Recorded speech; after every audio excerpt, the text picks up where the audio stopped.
什么都不用多说 ，ROG Zephyrus G14从发表那一天开始，邦尼就一直收到非常多的敲碗，不外乎就是规格香、ID 设计香，定价也开得不错。今天我们终于等到它了，废话不多说，一起来看看吧。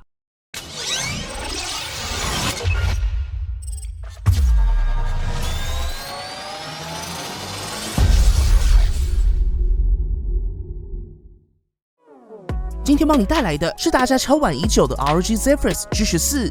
我们先来看外观重点以及一些邦尼实际体验的细节。G14 的 A 面采用铝合金材质，以电竞笔电来说，在设计上相对简约。但别忘了，这次 G14 最大的亮点就是上盖的这些开孔下面藏了1215颗的 LED。ROG 也给了一个很 ROG 的名字，叫做 Enemy Matrix， 中文是 ROG 动态编程 LED 显示器。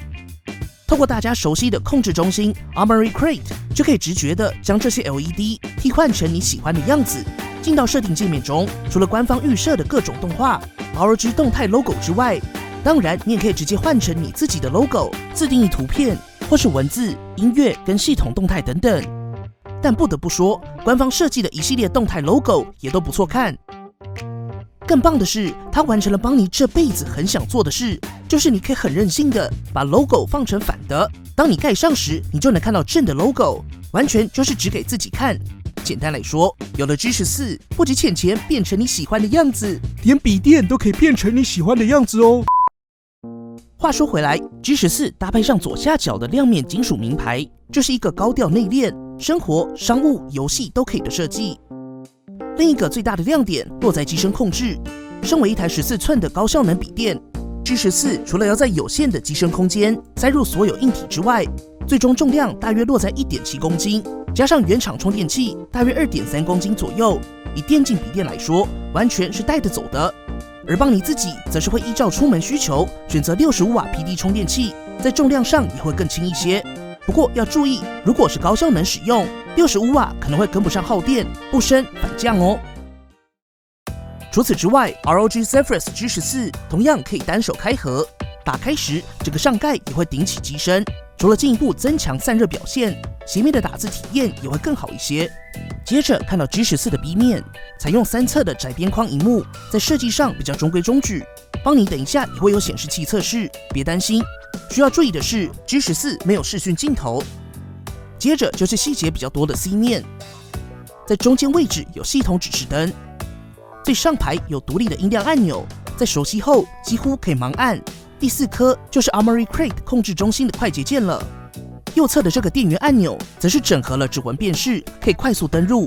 如果遇到指纹失效的问题，可以尝试更新最新版的 BIOS 获得改善。在按键手感上 ，G14 采用的是薄膜键盘，大家应该也可以看出来 ，G14 键程较长，敲击时的回馈感也不错。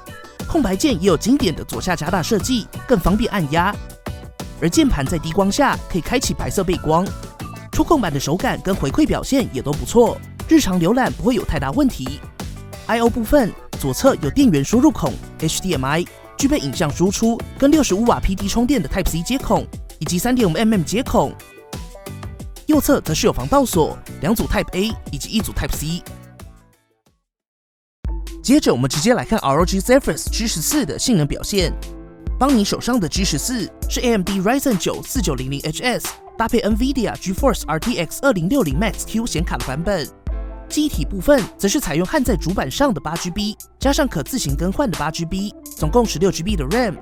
储存空间则是搭配 1TB M.2 NVMe SSD。同时也可以看到，这次 G14 在散热上的细节还是比较多。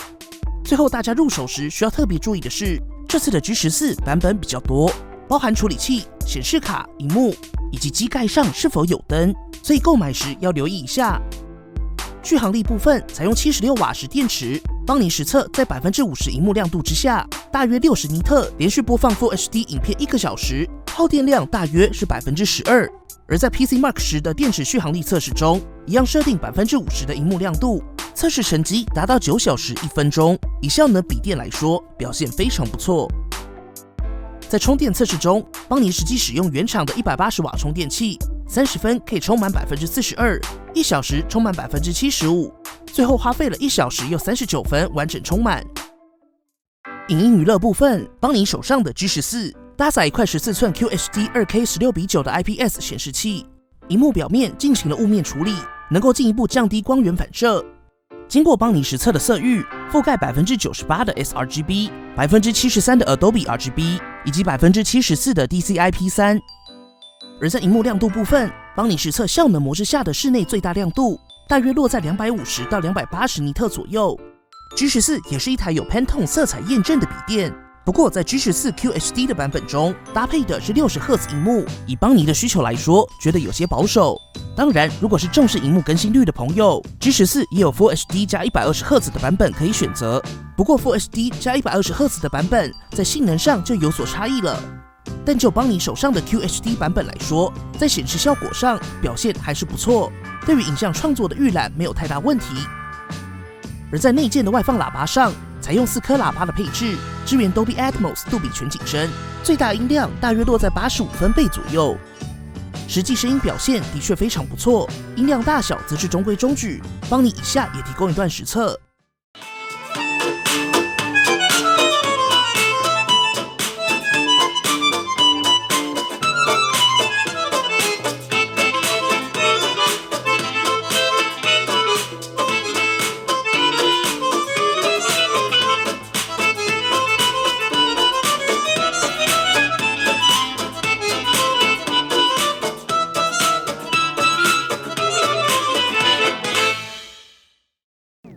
最后不免俗的，也提供 ROG Zephyrus G14 所搭载的 AMD Ryzen 4900HS 搭配 RTX 2060 Max Q 效能表现，供大家参考。